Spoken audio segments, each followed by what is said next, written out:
Now, one thing that big Hollywood stars will often say is that they don't like watching their own movie performances, even when attending glitzy red carpet premieres. Instead, once the shoot for a movie is done, they dodge the finished product like it's a bullet. Actors like Reese Witherspoon and Adam Driver have admitted to this over the years, and it's completely understandable why. Like the rest of us ordinary folk, it is hard to accept that the work we do is actually, good. So we tend to only notice the mistakes, don't we? Even if there aren't really any mistakes present. Actors are clearly no different in this regard, and the ones who do watch their own movie performances are often extremely critical of them, sometimes going as far as saying that they dislike them, cringe at them, or full-on hate them. While some of these performances are genuinely quite bad, some of them are actually really good. But for various reasons, the actors in question just do not agree. We really are our own worst critics, aren't we? So I'm Gareth, you're watching What Culture, and here are 10 actors who hate their own movie performances. Number 10, Sam Worthington, Clash of the Titans. Despite all of its flaws, 2010's Clash of the Titans is a really fun movie. The action scenes come thick and fast, and there's just something mindlessly entertaining about watching a bunch of sweaty dudes fight against giant, scaly monsters. What more do you want? The film's star, Sam Worthington, though, he doesn't have a single nice thing to say about it. In fact, he even went so far as to apologize for the film in a 2010 interview, acknowledging that it let a lot of people down,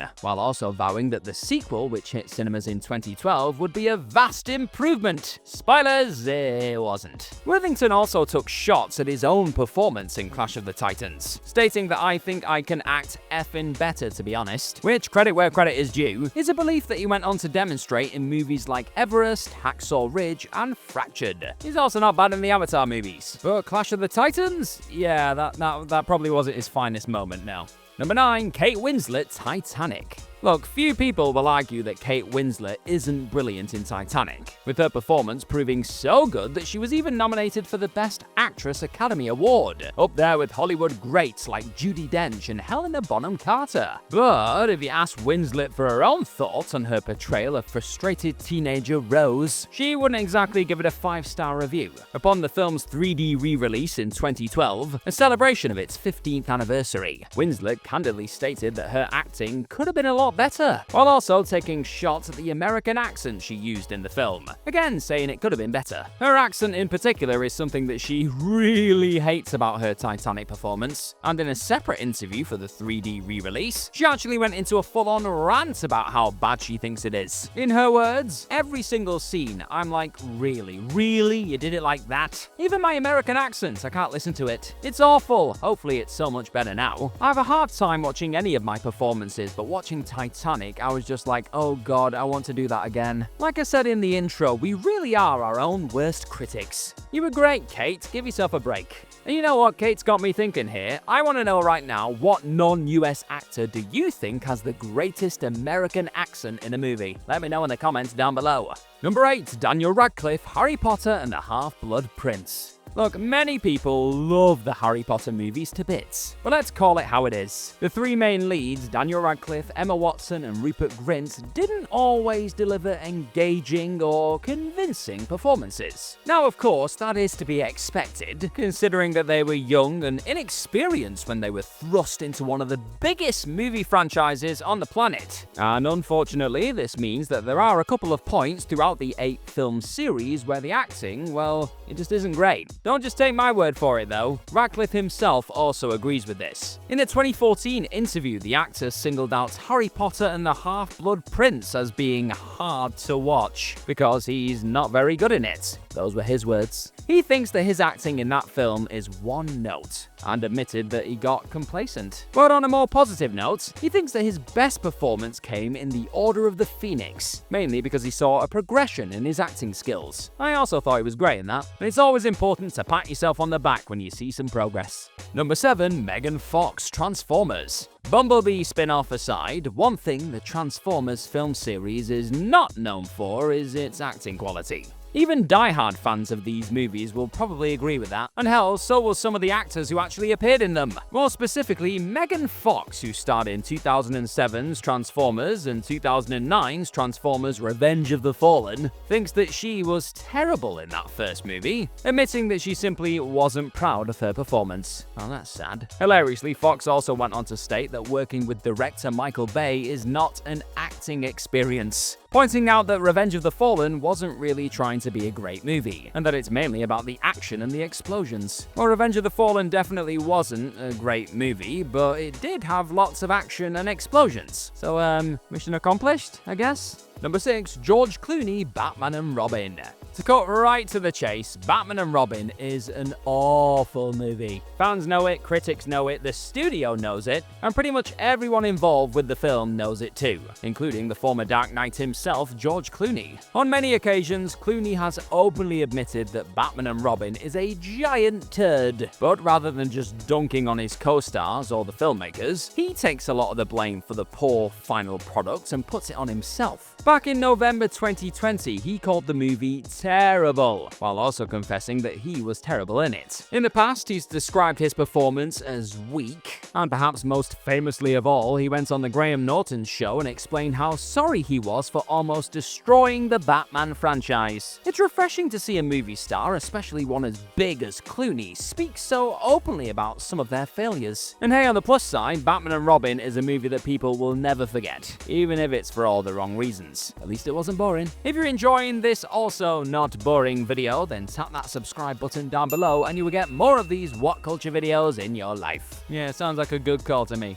Number 5, Christian Bale, The Dark Knight Trilogy. Batman is an angry and troubled guy, so it's actually quite fitting that the actors who've played him tend to feel similarly troubled about their own performances. George Clooney aside, Christian Bale is another former caped crusader who feels like his performance as the iconic vigilante wasn't as good as it could have been. The actor played the role in Christopher Nolan's Dark Knight trilogy from 2005 to 2012, and in 2016 he told Yahoo, "I didn't quite manage what I hoped I would with his performance across the 3 films," stating that he didn't quite nail it. Bale believes that part of the problem with his bat acting was that in The Dark Knight, Heath Ledger's Joker completely stole the spotlight, which lessened Batman's impact on the film. "Heath turned up and just kind of completely ruined all my plans," Bale said. "He's so much more interesting than me and what I'm doing." While there can be little doubt that Ledger's Joker was the MVP of The Dark Knight, it's important to not lose sight of the film's other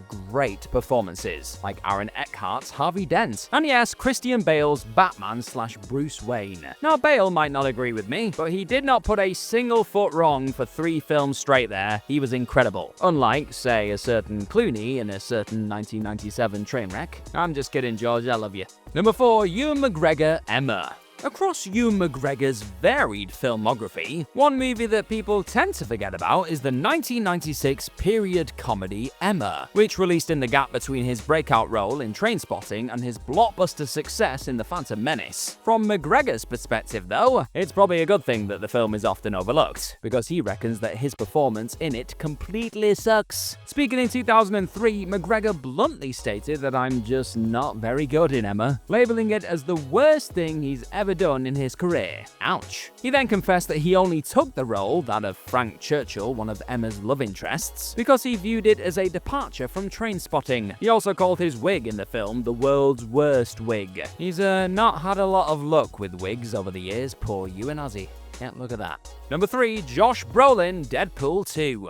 Deadpool 2 received rave reviews from fans and critics alike, with most people loving its meta humor, stylish violence, and the way that it introduced brand new characters to the series like Josh Brolin's Cable and Zazie Beetz' Domino. Brolin in particular was widely praised as being one of the best parts of the movie, but the actor himself thinks that his performance wasn't up to scratch. "I thought I could have been better," he told USA Today. "I literally want to redeem myself to myself. I want to do a better version of what I do." Even though Brolin feels like he wasn't at his best in Deadpool 2, he did add that his chemistry with co-star Ryan Reynolds really clicked during all the time they spent together on the movie's lengthy press tour in 2018. So here's hoping he can produce a performance that he is proud of if he ever gets the chance to verbally spar with Reynolds' Merc with a Mouth again in the future. I'm keeping my fingers crossed. Number 2. Halle Berry, Catwoman.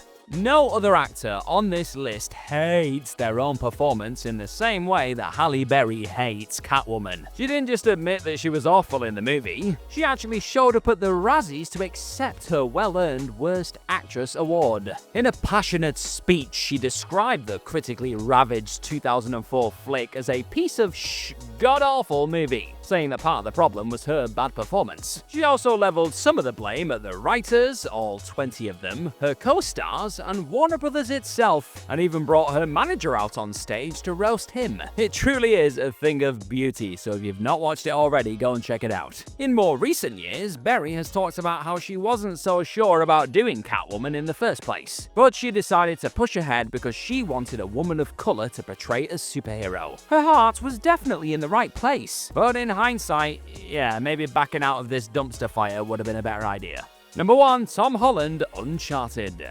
This is an extremely unusual case, because most actors are savvy enough to only talk about their past performances in a negative light, not their upcoming ones. After all, before a movie has even hit cinemas, the last thing you want to do is draw any negative attention towards it, right? As an actor, you need to be saying things like, oh yeah, this is going to be the best movie ever, in order to make people as excited as possible, which will hopefully translate into stronger box office results. However, Tom Holland apparently didn't get that memo, because in an interview he actually used the word mistake to describe his performance in Sony's then upcoming adaptation of Uncharted, which was due for release in 2022. So Holland's problem with his performance was that he felt like he was more focused on looking cool than playing a fleshed out character, which was a quote-unquote mistake and something he vowed to never do again. Here are his words: "As soon as you start worrying about do I look good in this shot, acting becomes something other than playing a character. I think there are elements of my performance in Uncharted where I kind of fell under that spell of being, I want to look good now, I want this to be my cool moment. It was a mistake and is something that I will probably never do again." Oh, Tom, if you aren't spoiling the Spider-Man and Avengers movies, you're attracting bad press to a project that people already had severe doubts about. His PR team must be pulling their hair out. I mean, Uncharted still made a ton of money at the box office though, so it worked out at least. But yeah, don't do that again, Tom, either.